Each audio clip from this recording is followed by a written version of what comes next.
This is Amy Zimmer from Holland Hunter Realtors with your real estate term of the week. The term agency is used in real estate to help determine what legal responsibilities your real estate professional owes to you and other parties in your real estate transaction. A realtor is an agent of the broker he or she represents. The listing agent, also known as a seller's representative or seller's agent, is hired by and represents the seller. As a sub-agent of the listing broker, the realtor is obligated to serve the seller's best interests and is working strictly on the seller's behalf to obtain the best price and terms for their property. As a sub-agent, the listing broker has a fiduciary responsibility to the seller and owes the buyer only honesty, openness, and fairness. The agency relationship usually is created by a signed listing contract. The buyer's agent, also known as a buyer's representative, is hired by the prospective buyers and works in the buyer's best interests throughout the transaction. The buyer can pay the agent directly through a negotiated fee, or the buyer's rep may be paid by the seller or through a commission split with the seller's agent.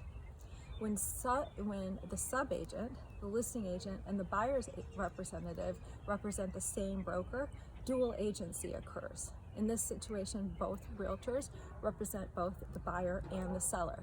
Dual agency will only occur with the knowledge and written consent of both the buyer and the seller. There's a limitation on the broker's ability to represent either party fully and exclusively.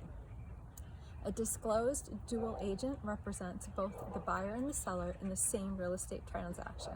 In such relationships, dual agents owe limited fiduciary duties to both the buyer and the seller clients. Because of the potential for conflicts of interest, in a dual agency relationship, all parties must give their informed consent. Dual agency only occurs with the knowledge and written consent of the seller and the buyer. There is a limitation on the broker's ability to represent either party fully and exclusively. Disclosed dual agency is legal in most states, but often requires, as we've mentioned, written consent from all parties. As a transaction coordinator, the realtor represents neither the seller or the buyer, is not obligated to negotiate for either party, and works for both equally only in an effort to facilitate a sale or a purchase transaction. A transaction coordinator is obligated only to perform in an honest, open, and fair manner for the buyer and the seller.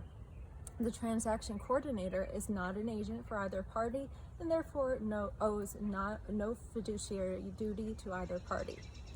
Designated agents, also called appointed agents, are chosen by a managing broker to act as an exclusive agent of the seller or the buyer.